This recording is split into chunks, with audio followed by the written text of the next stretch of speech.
السلام علیکم حضور، میرا نام مسعود ہے اور میرے ابو کا نام مرزا مبارک احمد ہے۔ میرا سوال یہ ہے کہ جانور جنت میں جائیں گے؟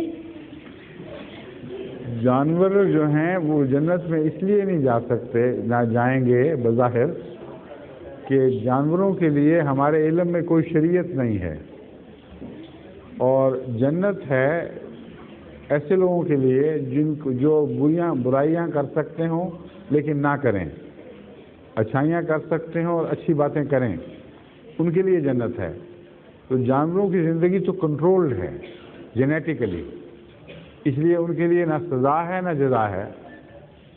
کوئی دوسرے کو ماریں، پھاڑیں، کھائیں، کوئی سزا نہیں ملتی ان کو، اور اگر وہ نیکی کوئی ان کے لیے ہے ہی کوئی نہیں، کیونکہ اپنی عادت کو جو فطرتاً ان کی عادتیں ہیں ان کے مطابق کام کرتے ہیں، اس لیے کوئی وجہ نہیں کہ ان کے لیے جنت ہو۔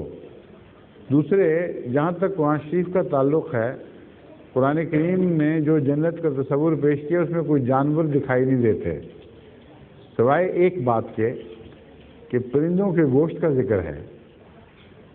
اس لیے سوال یہ پیدا ہوتا ہے کہ وہ سچ مچ کا گوشت ہوگا اور پرندے بھی جنت میں پالے جائیں گے یا نہیں ہوگا؟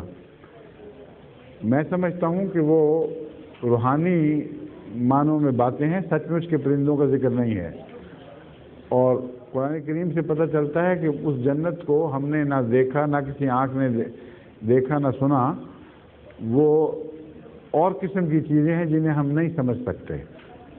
اس لیے اس پرندے والے ذکر سے یہ نتیجہ نکالنا کہ جنت میں جانور ہوں گے، یہ درست نہیں ہے۔ سمجھ گئے بات؟ جی شکریہ۔